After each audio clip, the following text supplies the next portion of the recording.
By a show of hands, how many of you have collected some kind of trading card when you were little? How many are still collecting trading cards today? Whether baseball, Star Wars, Marvel, wacky packages, Garbage Pail Kids, or something else, odds are you've purchased from the Topps brand. And with the digitization of the Garbage Pail Kids brand on the Wax blockchain, Topps has entered a whole new era. Today, we're excited to welcome Tobin Lent, VP and General Manager of Digital at Topps, to join us for a nerdy, geeky conversation about collectibles and blockchain. So, open up a pack of cards, but don't expect a stick of chewing gum.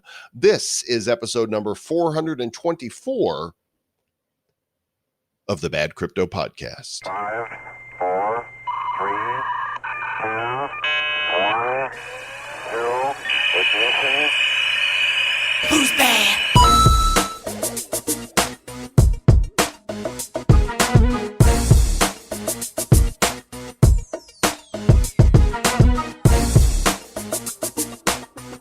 Hello, nerds, geeks, and blockchain blockheads around the world. This is the Bad Crypto Podcast. I'm Joel Comm. That's Travis Wright, and we are so nerding out on this episode. You know, this is one of those ones that it was really cool. We were doing the Coin Genius, conference that they had, the virtual conference, and they connected with Tobin, and they said, "Hey, you want to connect with the head of digital for Topps?" Yeah. Yes, please. Yeah, and so we've created a fast friendship with this guy, and really love what they're doing. And this is gonna be a fun interview. It was really fun for us. It's not all crypto. It talks about collectibles, but it really has a lot of the crypto and the NFT angles into it, which obviously, if you're familiar with what's going on in our world, we're knee deep in NFTs. I'm neck deep. I've got blockchain heroes up to my neck. I mean, we are working on these cards and this product from morning till night. I mean, and Travis, you told me last night, your brain was going, and I wake up thinking about it. And I think I literally was laying there, couldn't go to sleep until about 8 this morning. Like I was trying to shut my brain off, and I was sitting there thinking of all the different things that needed to be done still, and all the components. And then I think I slept for a couple hours. I think I slept for maybe 2.5 hours total last night. Oh wow! Well, maybe you get a nap a little later. Maybe I need just to get stoned today, and then I'll take a big nap later. Well, there you go. You know what I was doing just before we started recording?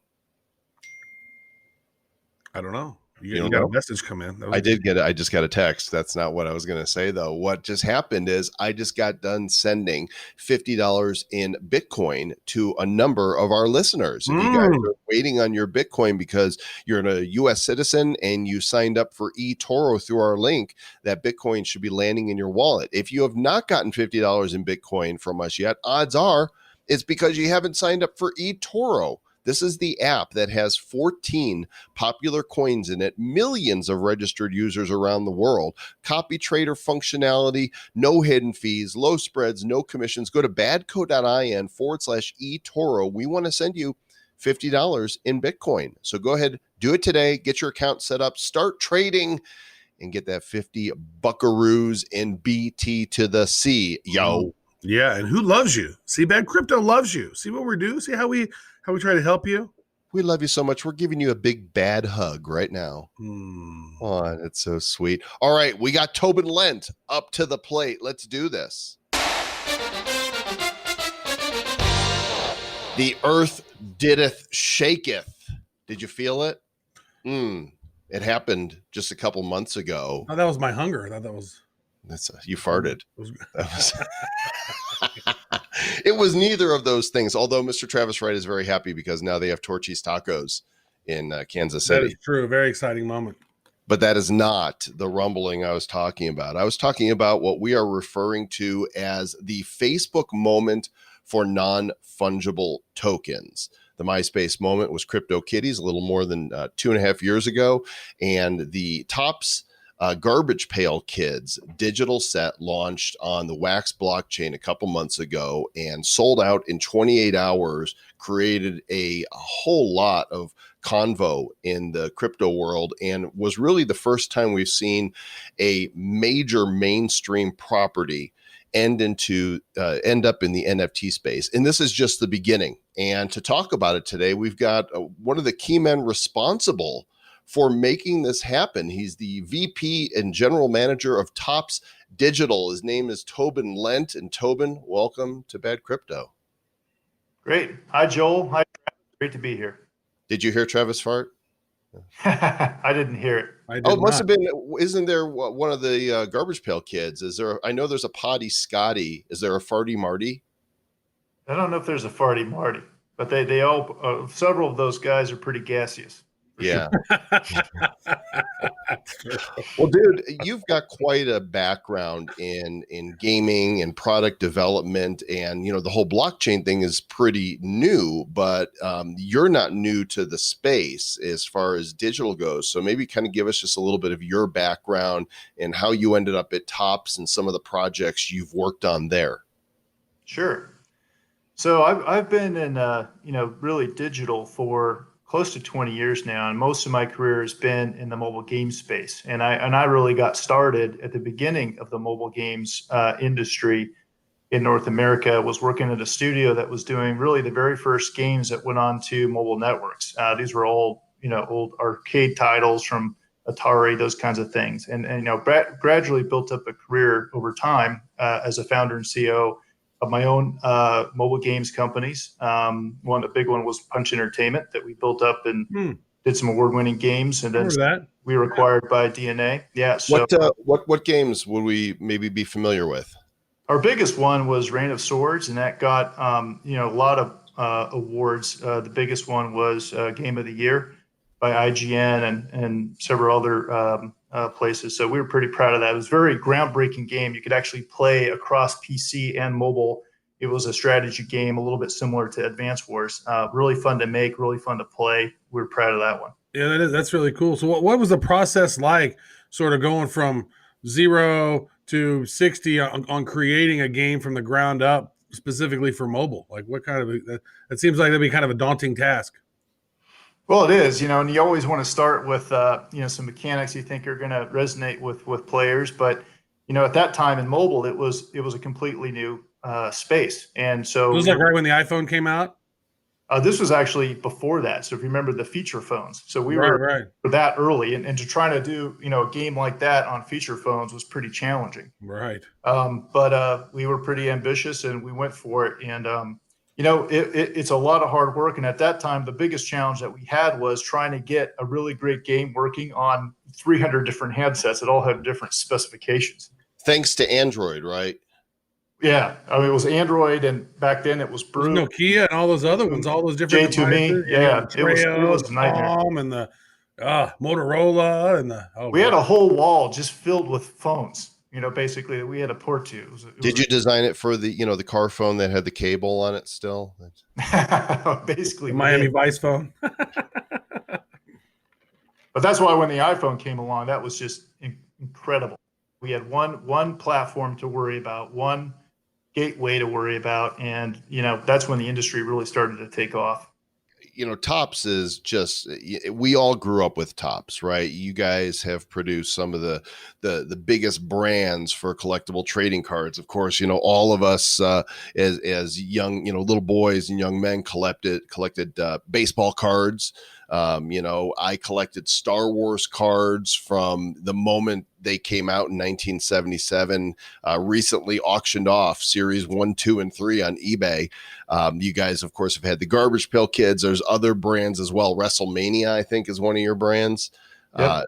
And so when you're coming into that space, you're going, all right, we got to go digital. And before blockchain came around, you started making apps for the iPhone. In fact, Travis has been totally nerding out on the trading card apps that are not blockchain based. Yeah, that's right. And actually, I've been at Topps for a year and a half. So that business predated me, by several years. It started in 2015, and when it first started, it really came out strong, grew very fast. But when I was approached by Topps to come run the business, there was a big focus on really taking it to the next level. And so that's been really my mandate, is try to, reimagine collectibles around these incredible properties we have, like you mentioned, Marvel, Star Wars, we have Disney now, and then on the sports side, MLB, NHL. So, to me, I was like a, kid in a candy shop. I'd always loved Topps, but the opportunity to come and modernize the brand and build a completely new digital collectibles business was really exciting. That's one of the things that really excites me, is that, for one, I'm a big sports fan. I live in Kansas City. In the last 5 years, my baseball team and my football team have won a national championship. My college team won one in 2008. Like, literally, my kids have seen every one of their teams win a championship by the age of 18, which is so cool. Like, and whenever I was young, well, most of my teams did, except the Chiefs. They didn't win anything for 50 years, but I got to see the baseball team win when I was 12. My son got to see it when he was 14. My daughter got to see it when she was 10. So it's just been fun to sort of, sports, it really brings people together, and it's like it brings communities together. And it's like, that's one thing that I really think is so great about what you're doing at Topps Digital, is each one of your brands has the community connecting, interacting, trading. You have auctions, you can have chats and stuff. And so maybe tell us, like, what are some of the cool things that you're seeing within your community, and how do you guys engage your community to figure out what next products to create? That's a great question. And before I joined Topps, I realized how important community was to collectors, right? I don't know if you guys have ever seen, there's a great documentary on Funko. It was on Netflix. It's not there now, but it was there a while ago. But it's fantastic. But the most striking thing about that was how these people came together over Funko products and collectibles from all over the world. And so when I got to Topps, it's like, community is the key, especially in digital. So we're going to double down. It's going to be all about that, them celebrating fandom. And so we have these incredible fans that we engage with in a lot of ways within the app, on Reddit, everywhere else. We have product managers, and we get ideas from them on what they like, what they want to see, and we're constantly iterating on the app, building new features to allow them to trade, to connect each other. We get feedback on the things that they like. Of course, we see the sales, so that's a good indicator. But it's fun because these apps are constantly changing. We release changes every 2 weeks. And we're very responsive. So it's fun. Is it like new packs, new series, new collections? Because I noticed I'm a big baseball fan, right? That's what I used to collect back in the day. So I'm playing with the Topps Bunt app a lot and checking that out and doing some things within that. And I noticed that every once in a while, it seems to be irregular, but every once in a while a new series will sort of pop up, and maybe it's only 5 cards. Like, for example, I'm looking at this one. It's called the Scientific Motion cards. And so I think for like 250 diamonds or whatever, and you got to buy your diamonds, but then you click on those, and each pack has one of each one in the set. And it was really cool. And I was showing Joel, and you guys can't see on the screen here, but like, there's one with Buster Posey, and it's doing some fire stuff. That was really cool animation. That's my man, Buster Posey. Yeah, and there's a dude from the A's. It's got some like sort of liquid lightning fire kind of thing going on, and then there's a Justin Verlander one, which are really cool. These are the coolest cards that I have seen across any of the platforms now. And I've looked at all the Topps apps. I've looked at Panini apps. I've looked at the Quid app, which is QUIDD for those out there who are listening. And there's a lot of top, internet properties or intellectual properties that are on that. But again, not blockchain. None of these are blockchain yet. And so it seems like that's why it's so exciting, is that, you guys can print so-and-so of these, but people don't really know how many they are. And there's somewhat of a value of them. They're selling on eBay, but they're not tied to the blockchain. So there's no authentication yet. Now that we're getting on the blockchain, it seems like Topps is starting to take this stuff to the next level. So maybe tell us about where you guys see things going now that blockchain is sort of added in the mix. Absolutely. I mean, one of the big reasons I wanted to join Topps, by the way, was that reason was blockchain, because it offers a lot of opportunities in terms of functionality, but also for us a new business model around secondary trading. And I always felt that could be really big. So that was one of the big draws. And I know there's a lot of difficulties some, false starts in some cases, but I believe it's going to be really, really big. I believe it's going to be a fundamental part of our business in digital, and even my counterpart in the physical business. I think it's going to be a part of that business. So we're very optimistic about it. Well, they need to be. Otherwise, I mean, that's go to the way of the dinosaur, right? Because we're going so heavily digital, but blockchain is also so useful for physical goods. So how did the deal come about then? Whose idea was it to go blockchain? How did you guys come in contact with Wax, and kind of give us the genesis of this project for the Garbage Pail Kids? Absolutely. So when I first got to Tops a year and a half ago, we started looking at blockchain right away. And, we had a lot of things to do, by the way, at that time. So we were putting all of our apps on a brand new platform so they'd be free to play and higher quality, better interfaces, all those things. That's why you see some of our apps are newer than others. But we were always looking at blockchain. And, I didn't know much about it, quite frankly, at that time. So there was a lot to learn. We tried to learn everything we could. We talked to as many people as we could, all the platforms, looked at the technologies. And our approach was always going to be make a small bet, right? Just get out there, do something, learn what you can, and then take the next step from what you've learned. And we just had a hard time, really what that bet should be. But we had actually started talking to the Wax guys back around that time, about a year ago, and we really liked them. We really liked what they were doing with OpSkins. They were operating a very good, big marketplace, very user friendly for trading, digital game items.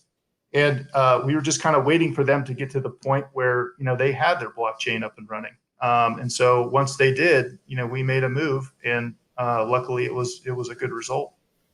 Yeah, 28 hours. That first batch sold out. So Evan over there had reached out to us. I think William Quigley had said, "Hey, we've had him on Bad Crypto before," and he told Evan to reach out to us.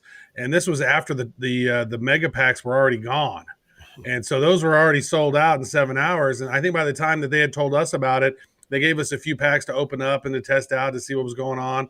And there was only about 3,000 packs left.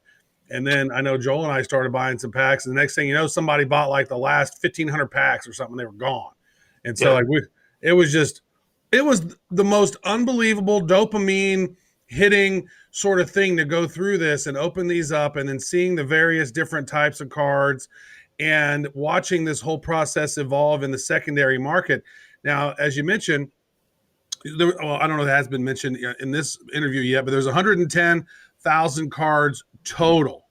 And there was, I believe, 2,000 mega packs and 10,000 of the 5-card regular packs. Sold out in 28 hours, 110,000 cards. There's never going to be any more of that Series 1, right?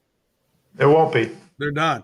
And we actually chatted with you in a panel, and you'd said that, I know Joel had asked, how many was printed of the Garbage Pail Kids originally when those were coming out in 1985? And you'd had an answer for that. Did you find out the exact answer, or are we still in a range?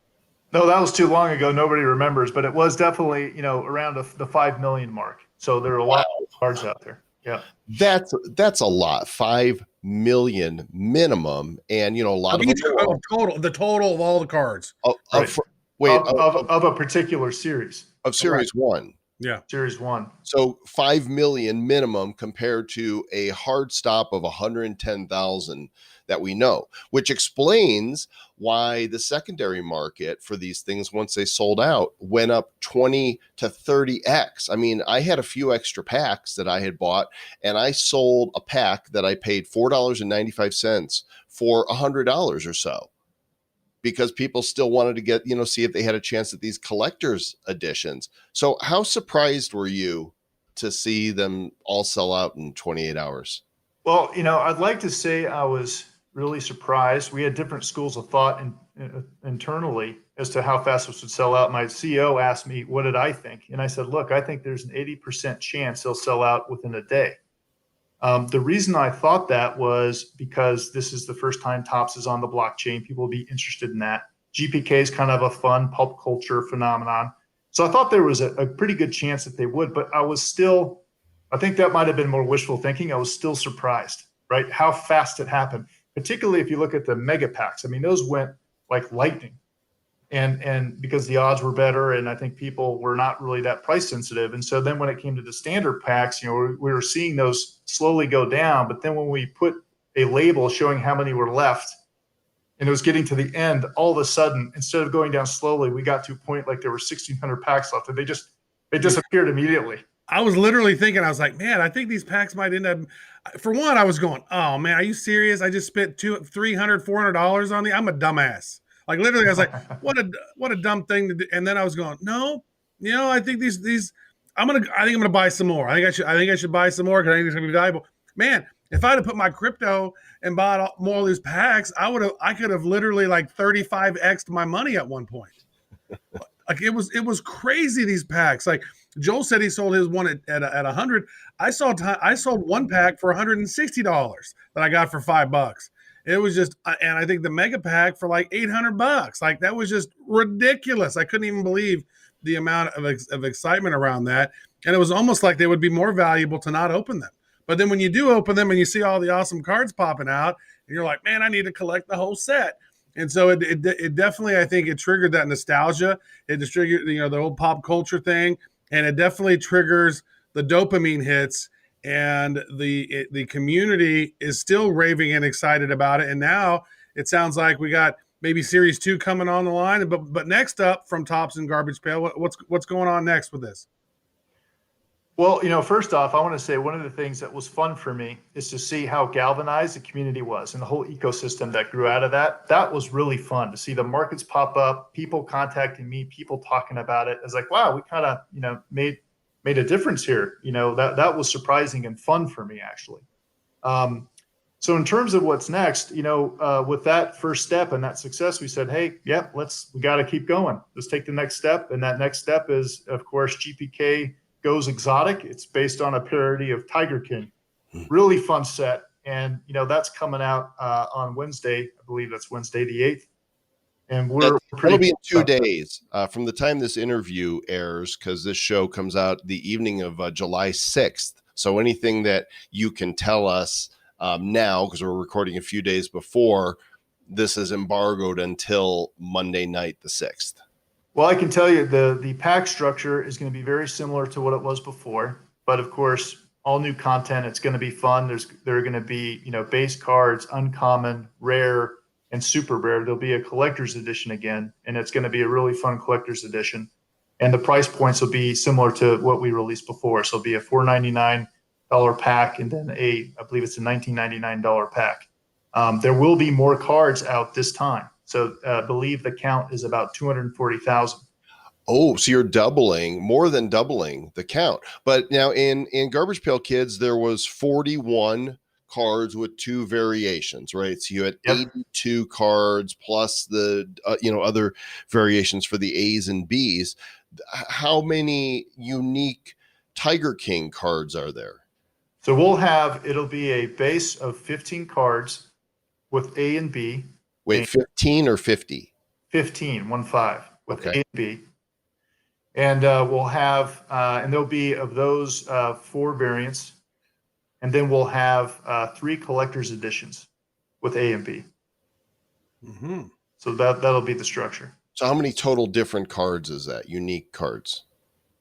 You're making me do some math, but I guess that's 66, I believe. Okay.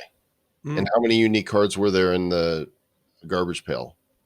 I think there was like 150, so quite a few in the Series 1.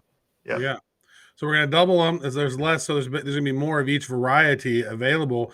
Now, what happened with 28 hours, right? They sold out and a lot of people bought them. What is there going to be any limitations on how many you can purchase? Because maybe somebody comes in and goes, you know what? I saw how big Garbage Pail Kids was. I'm going to drop $25,000 on them right now. Pow. And then suck up a lot of the cards. How is there anything going to be in place to sort of circumvent people trying to corner the markets? Yeah, I believe there are going to be some limits in place as to how many you can buy, but we're upping those limits from where they were before. So you'll be able to buy more. I don't know what the exact limits are going to be, but you can't just go in and buy all of them. I'll put it that way. Okay. I mean, obviously, we want it to be a good experience. We deal with the same problem in the mobile apps. We want this to be a good experience. At the end of the day, it's for the fans, it's for the collectors, and this has to be fun. right? So if we allow this to be just a purely commercial exercise, it's not fun for anybody except for the person buying those. I hope the collector's card just says that bitch Carol Baskin. That's all I want. I can't really say. An animated one of Joe going, that bitch Carol Baskin's here. Because you can do video and audio on these NFTs. So what you had before was your base cards, and you had these prism. There was the base with this little, animated kind of glow behind them. Then you had the sketch cards, and then you had the collector's edition that were kind of animated. Is there anything different in the styles that we're going to see with these that you can tell us?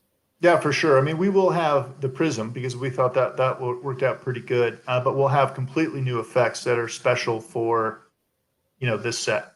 So I want to go back to the community thing because I had an idea. It's like there's been a lot of people who are fans of Garbage Pail Kids, and I've actually taken some atom bombs and made my own variants of atom bomb, which was one of the top. It's the number 8 card in the checklist of it. It's one that was on the pack. So I think it's the most famous card of all the Garbage Pail Kids. It's one where the head's exploding in like a nuclear bomb. And so one thing I've had fun with is I've created several different variants of my own of atom bomb.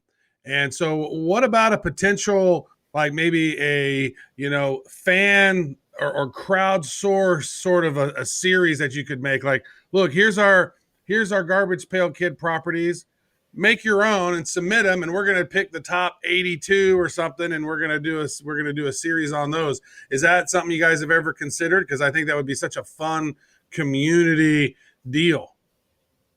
Absolutely. First off, and I'm not just saying this, Travis, I saw your rendition of Atom Bomb, and it was fantastic. I mean, it really was good. I loved it. Thank you. Now, actually, I think it's the best Atom Bomb ever, personally, and I'm very humble. Love is that. Yeah. It was good. Travis is really good with those photoshops. So what do you think of that? Joe actually said, he goes, man, if you could make one where he blows his head off and it's like, and like this, and I was like, how would I do that? And then I just played around with it, and I was like, Joe, I think maybe like an hour later, hey Joel, what do you think? It was like, what? That's freaking awesome. But thank you. Yeah. I appreciate the kind words coming. Absolutely. And to answer the question, absolutely. I think that would be a lot of fun. We're always looking for ways to, kind of reimagine these cards through different artists. And I think getting the community involved would be a lot of fun. So we're absolutely open to that. I mean, you guys saw what happened with the Project 2020 on our physical side of the business. Mm-hmm. We did these amazing, reimaginations of cards from, the 1960s and 1980s by big artists like Ben Baller. I mean, those are well-known artists, but it's still the same concept, and people love it. They go crazy because it's their favorite stuff. But yeah. And it's their ego comes into play. Like, oh my God, I have a Garbage Pail Kid that's in the set. Or maybe actually, I've had a lot of ideas around this. I was like, man, what about just taking Garbage Pail Kids and letting the crowd out there just come up with a bunch of new ones that have never been created, and have an opportunity to sort of crowd source the brains of the audience out there. Absolutely. I think it's a very compelling idea.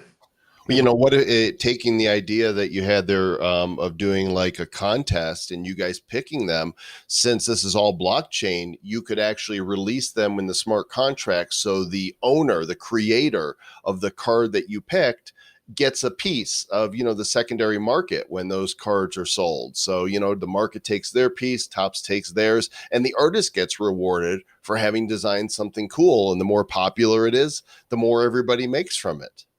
Absolutely. And I think that's a really great idea. And it would really, I think, encourage, a robust community around it and people coming in as creators and wanting to do really cool NFTs. Travis's Atom Bomb would sell a ton. There's no question. That was the very first thing out of Joel's mouth. Is like, don't put that on an NFT on a secondary market. We don't want to get sued. I was like, no, dude. I'm not going to do that. I go, we want to work with Topps someday. So like, we're going to figure out some ways to explode some creativity around. But that was the first thing out of his mouth was like, don't go sell that. I'm like, dude, I'm not going to. But it is the best one ever made, I've heard. Yeah, the best one ever made. Let's see. That is a BOE. That's a BOEM. That's what that is. Oh man, we just coined a new anagram there. Best one ever made. Travis, you're the BOEM. Others are the Thank you. bomb. You're the bulb. The bomb of the atom bomb. That's great. So I want to talk about what you guys are doing currently with your apps, right? Because so I've been playing around, and I have a whole list. I have a whole folder now of collectible apps. I have Topps Huddle. I have Quid. I have this one called NBA Dunk, which was from Panini. NFL Blitz, which is from Panini. I have the Marvel app, which is Topps. The Star Wars apps, which is Topps, and the MLB Bunt, which is Topps. I've been playing around with these. And these things are addictive. Like I'm curious, like what is the open rate of these things? People who have them installed, because it would seem to me that most people are opening this up a couple, 2-3 times a day because they want to get their free crate and their free coins, and so they can buy new packs. Like, what is the engagement rate currently on these digital apps you currently have offering? Yeah, it's very high, Travis, and we've been working at it, right? We one of the big changes that I made when I came in was to make everything more free to play, because we wanted to make it open and accessible. If you are a fan of Star Wars, for example, we want you to feel like you can come in and enjoy the content, get your free coins, get some free stuff out of the mystery box, and participate. Obviously, if you pay real money, you get better odds on cards and better access and better things, but we still wanted you to be part of the community. So that's been a really big part. And I think because of that, our engagement's been very high. You can come in every day. You don't have to spend. You can still get an experience, interact with the community, get some content. But if you want the really good stuff or better shot at it, you'll spend some money to do that. I'm looking at the Marvel app right now. This is the sound of my mystery box being opened for today. Oh, there's a Hulk card. There's Squirrel Girl. There's Drax. Yeah. I mean, this really is dopamine hit after dopamine hit. Now, I got 5,000 free coins. What does that look like?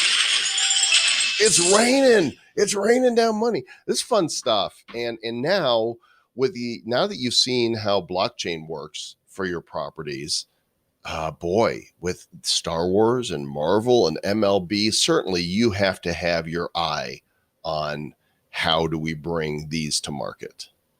Absolutely. It's obvious, right? It's our long-term vision to do that. We have our licensor partners. They're great partners. We enjoy working with them. They're very interested in the space. They obviously have a lot of questions about it. And some are further along than others in wanting to make some moves. I mean, you've seen that MLB's already done, something in the space. So, we're very encouraged by that. They're open to it. But I think. Are you talking about the MLB Champions thing that they did? That's right. Yeah. Yep. And so I think, you'll start to see more things happening with us and our partners in blockchain. Yeah. I wanted to say this. Here's what I've noticed between looking at Topps and looking at Panini, which Panini owns Donruss and Score and some of those other ones. I don't know. Whatever happened to Fleer? Is Fleer still around? I don't know if it is. I remember I used to collect Fleer cards back in the day. But what I've noticed is that even though these cards are digital, they're still rectangles. Like, here's the thing, folks. We are in digital. We are not restrained by the rectangle anymore. And so it's like I was sitting here thinking of like all the cool cards and the cool effects you could do with just the outline of them and holding the bat or them like they don't have to be in a rectangle anymore. And I think that's one thing that neither Topps nor Panini is really getting with their digital stuff. And it's like a lot of times what I've noticed specifically with Panini is they're just putting whatever they have in their paper cards. They're just digitizing those and putting them on the app. I don't see them creating specific cards specifically for digital. They're just, we got 25 of these cards, so we're going to do 25 digital counterparts, but they're not connected. So that physical card is not an NFT that's connected to the digital counterpart. They're separate, but they're just copying what they've done on that. I've not seen yet. Now, I think, but Topps is. It looked to me like I don't think you can't do that scientific element card. You can't do those in real life because they're motion and they're moving. And so I can tell that at least from the innovative side of things, you guys are thinking outside of just that rectangle for the most part. There's some cool die cut stuff you guys are doing and some other things. They look really cool. And I think that's where the differentiation can come, is that they don't got to be rectangles anymore. We can do all kinds of cool stuff and just all kinds of random cool shapes because it's a transparent ping that's on the blockchain, and people can pull it up in their wallets. My phone is a rectangle, though, Travis. That's so, true. I mean, I can't unless the Incredible Hulk smash, and he comes busting out of the phone. Arms coming out of the side. Right. Phone turns all green. Then I got to sue Tops because you broke my phone. That is true. That's great. Well, I mean, Travis is a great point. I mean, look, anything you can do in a video game, you can do in these collectibles, right? You can do 3D, you can do zoom in, zoom out, you can create an immersive world. I mean, and I think you're starting to see this. We've moved on to a new technology platform for our mobile apps that are starting to enable us to do these different types of collectibles. We're doing video and audio embedded. Yeah. You saw that Derek Jeter set that we did, which is his reflection on his career. And we've captured audio and video of that and made it into a collectible set. So we're doing a lot more like that, but there's a lot more we still can do. And we're always, we're continuing to push the envelope and innovate there. You guys are getting it. I know that there's like that 30 plays in 30 days thing. And so like, I didn't realize that at first. I was like, why in the hell am I getting the same 100 pence card every time? This is ridiculous. Like, oh wait, I need to come back tomorrow. But that was a total video clip. Like, how flexible and nimble can you guys be? Like, say, for example, baseball starts tomorrow, and then Jorge Soler comes up and crunches a grand slam. How quick can you capture that grand slam and turn that into a digital card where somebody could download it? Like, how nimble is Topps Digital to be able to take a clip and then the next day have it available? It's almost instant, right? I mean, really the only thing from a technology perspective, it's getting the asset. Our tech is ready to put it into the app immediately. It sometimes comes down to an approval from MLB, for example, but it's really practically instant. That's beautiful. That's going to be the game-changing thing when sports actually start again, to be able to take those moments in time and quickly turn them into a rarer few amount of them where people can just buy that moment and now they own it. And they can sell it on the secondary market if they want, especially if you tie it to blockchain. That's freaking brilliant. Yeah, it's fun. I think you picked the right chain. And, we've been doing NFTs since the beginning of the year, been following along closely. And after we saw the success of GPK on the Wax blockchain, we realized that this is where we wanted to do our blockchain hero set, which comes out for Wax. People who want to purchase with Wax, they'll have it be a pre-sale on August 1st. And those who want to purchase with fiat, that's US dollars, for those of you that don't know the fiat terminology, August 4th. And it looks like, we've picked the right horse here because they have announced a council that has some big names on it. William Shatner has announced that he's going to be releasing cards that are based on his memorabilia on the Wax blockchain. And today, Capcom, which of course is one of the biggest video game companies in the world, announced that one of their biggest, if not their biggest brand, Street Fighter, is coming to Wax with collectibles that will also have gamification to it. So I'm just curious what you think of all the news we see coming out from Wax here and all these partnerships. Well, I would say it's deserved. That team it's a great team. They've worked very hard, to get everything right. I think they understand the user experience, and they're trying to create a really good user experience. And I think people that want to be in blockchain recognize that. So I think they've worked hard to go out and do these deals and create a good experience that says, yeah, we'll make a bet here. That's great.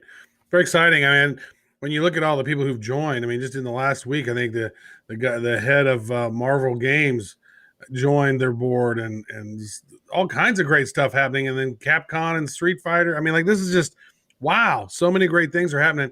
I want to go back real quick and ask a question around, because you said that your apps, you're redesigning them with your new platform. So it seemed to me that Bunt has the new platform, but maybe Huddle does not. The Huddle does not. In fact, the license now is with Panini, so we're not, and that is on the old platform. So we're not really updating it at the moment. Also, so only Panini has license with NFL right now? That's right. Ah, every time you guys say Panini, I want a sandwich. I mean, I just hungry.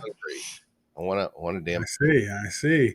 Those contracts where they're like, nope, you can only do these. So are you guys able still to do football cards on Topps, or is it only digital that the contract is related to? Yeah, right now we're focused on baseball, hockey, and our soccer properties. So Gotcha. Bundesliga, UEFA, yeah, MLS. Gotcha. And all the other cool, ridiculously amazing properties you have, Marvel and Star Wars and Disney. I mean, can Man, you imagine, like, I think getting kids on having these NFTs around the favorite Disney properties, and then, having an app that's really handy for the parents and the kids to be collecting, that could be huge. I would suggest maybe starting off with Steamboat Willie, just as an homage to Walt. Absolutely. I think it's a great idea.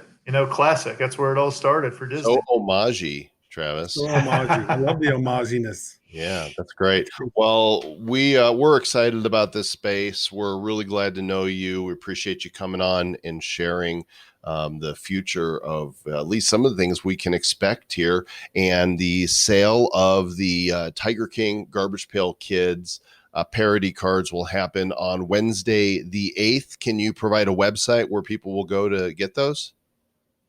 Yeah, it's the same site that we launched the original GPK. So topsgpk.io. That's it. Yep. Any date on Series 2? Not yet. Not yet. When will the site be live so people can see what the cards are going to look like?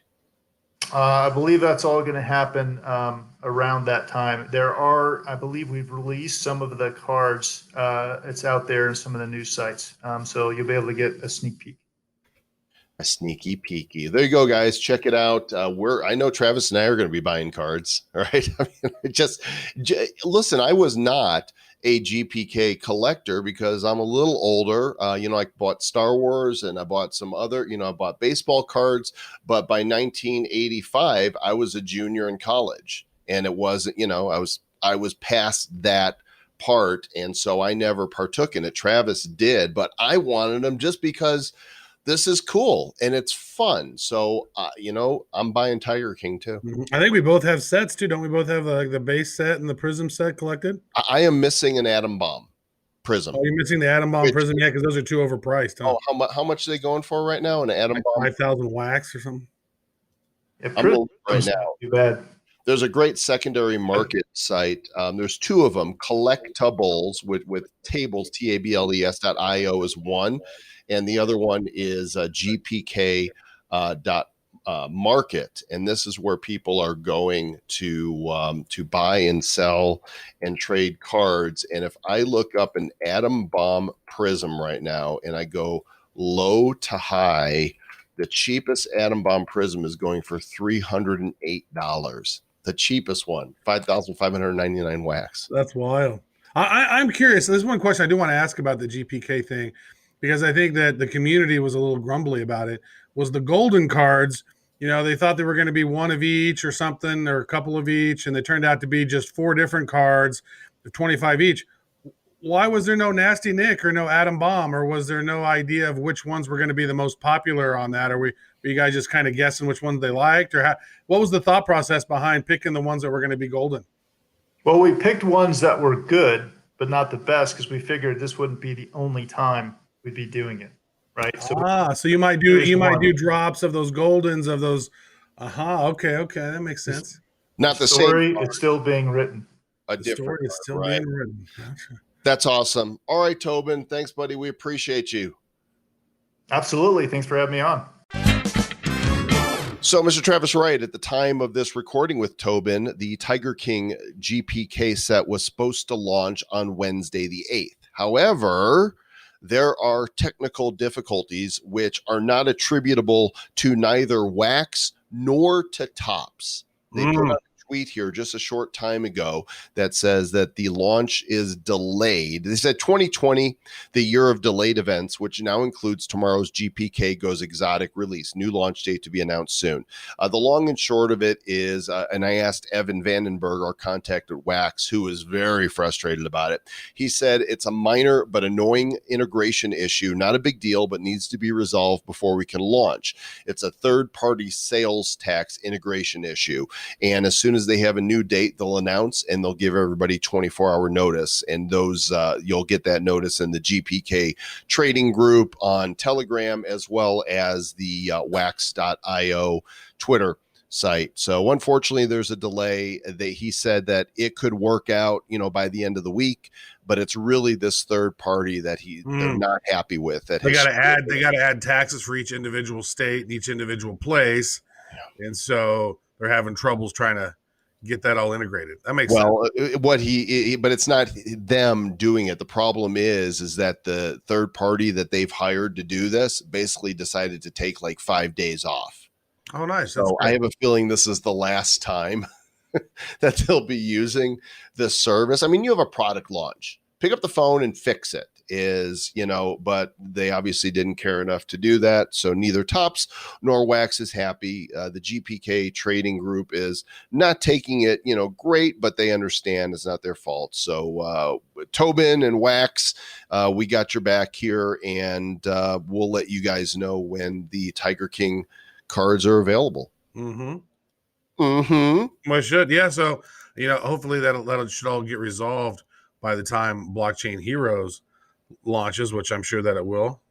Oh yeah, we got and just so you guys know, August 4th is the official launch of Blockchain Heroes, but there will be a pre-sale for those that want to purchase packs with Wax cryptocurrency on August 1st. So if you're not yet on our mailing list, bcheroes.com is where you sign up. And if you're not in our Telegram, as of right this minute, there are 576 members of this group already. And there's over 100 on the Discord, and we don't even use the Discord. That's amazing. One thing that blew me away, I thought of this last night. Wow. So collectibles, collectables.io. They're actually listing some of the NFTs that we've given away around Blockchain Heroes. And so I know this a couple weeks ago, we gave away the very first edition of that Blockchain Heroes. It was number 13 for Bad Crypto, but it was the first one of the Blockchain Heroes. And I think we distributed somewhere between 250, 260 of them.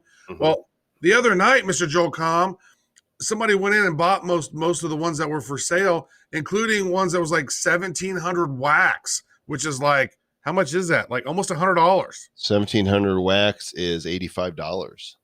Yeah, so that person could conceivably have taken their NFT they got from us for free, converted it into wax, and then during the wax pre-sale, had enough tokens to buy 17 free packs. Wow. But we're not encouraging you to sell that token because it's a collectible. I mean, why would you want to do crazy? People collect and buy and do all kinds of fun stuff. Yeah, hodl them or not, do what you want with them. But it's just really peculiar to me that somebody literally could have sold an NFT and then used that to get 17 free packs, which they then could sell those cards on the secondary market later, which is mind-blowing. I'll tell you, by all indications, the Garbage Pail Kids sale sold out in 28 hours. And as of right now, we haven't really absolutely determined how many packs we're doing. We're using 110,000 as a baseline because that's, what people are used to and it's what worked for GPK. But I don't know. Do you think we can sell them out faster? I think there's so much interest. There's more pre-interest for Blockchain Heroes than there was for the Garbage Pail Kids, I think. Yeah, we didn't even know Garbage Pail Kids were on sale until day 2, when there was only like about 5 hours left. Like at that time, the Titan packs or the Mega packs, whatever they were called, were already gone. Those $25 packs that have 30 cards that are now selling for what, $1,100 or something ridiculous. People buying them for $25. Like, who would have known that if you put all your crypto investments into Garbage Pail Kid packs, that you could have like 30 extra money? I just wanted to have some. And honestly, we're whatever happens with Blockchain Heroes, we're making a product that we're really proud of. And we think that people will like, we would never say, hey, buy these because you're going to make money with them. Buy them because you think they're cool. And that's going to make us. What I think is so cool is like there's so many great partners that have come on board and want to do great stuff with us, like CoinGecko. We did one with them. Cointelegraph has their own card that's Telegraphico, and then Cred. We're launching one with Cred, which is going to be a cool one there. And then there's another one which we're not announcing till tomorrow night, by the way. But there you go, it's out there. Yeah, And then Upland, we're doing something with them. And there's just these really cool partnerships. And so there's these extra little bonus ones, like to collect them all is going to be fun. Bonus. You know what else would be fun, Mr. Travis, right? If you talk a little bit about our sponsor, Divi, spelled D-I-V-I. Divvy it up. Divvy some my way. Divvy is currently, by the way, taking early signups for its new digital finance ecosystem. They're going to be offering a crypto debit card, instant bank accounts, fiat to crypto on and off ramps right in the wallet. You guys are going to want to be first in line to get your hands on these services. Head on over to wallet.diviproject.org, enter your email, and enter the whole new Divvy universe of awesomeness. DiviProject.org or wallet.diviproject.org. Awesomeness. What's happening here? I don't know. What is this? The shenaniganery that's taking place over there? I don't know, just a random thing. Awesome. Hey, we appreciate you guys as always. If you haven't taken a moment to review the Bad Crypto Podcast on whatever podcast platform you use, then maybe please, or asking nicely, please do that, because that's how you alert the rest of the world that you listen to the show, and more people will listen. It's true. So stay nifty. No, that's the wrong show. Oh, that's right. That's Fridays. Be a hero. 5 p.m. Eastern Time, the Nifty Show, live on Theta TV at nifty.show/Theta. Catch you guys on Bad News coming up Thursday night. Until then, please do stay good. Like the way I did that with my cadence and I went down.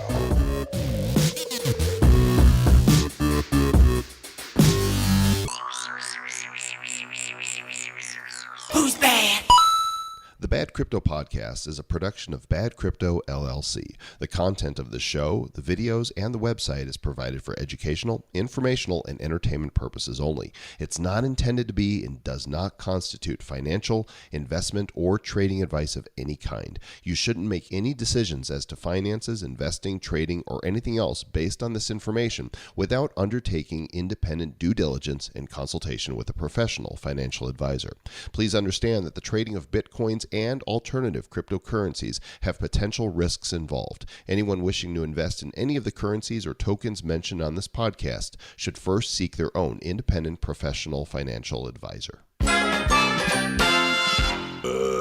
Is there something about starting up high and going down that lets people know you're done? The show is over. How low can you go, Travis? Stay a hero. Don't be a zero. Go lower.